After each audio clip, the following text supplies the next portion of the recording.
Well, that's a very, very interesting question. The question of Michael Jackson with MTV, because if you recall now, it's ironic because Bob Pittman, when I started my company with Time Warner, the joint venture, Bob Pittman was the one running my company. Um, 1990 we started. Uh, uh, and I remember back when Bob said would speak about the inception of MTV, and he'd say, "I think people want to see rock and roll as much as they want to listen to it." And so, what do you mean? He says, "Well, I've got 7 VJs.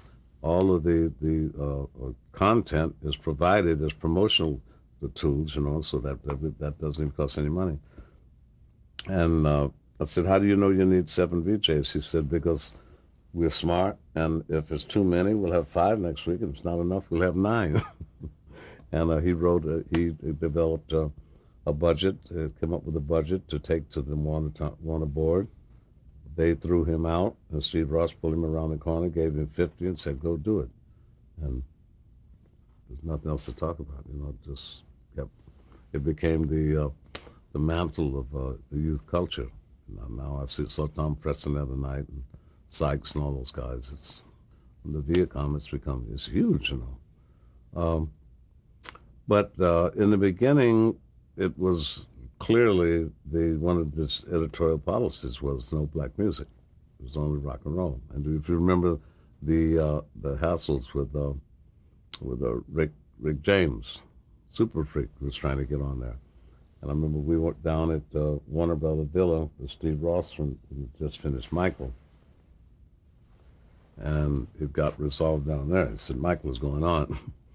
And so Billie Jean, Beat It, and especially Thriller, in a way, Michael and MTV rode each other to glory.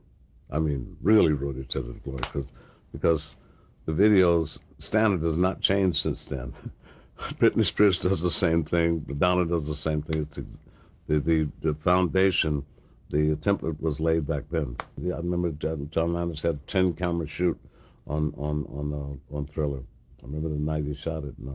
Just the energy and the song didn't make sense to anybody until the video was made, because we got a lot of weird stuff on there. Vincent Price, the king of of terror, doing the Edgar Allan Poe type rap in the middle of a pop record like that, and people said, "What?" And it was a year and a half after the record came out before we released Thriller. It was a 14-minute video. It's insane. And it was received like a feature film almost all around the world. It's exciting.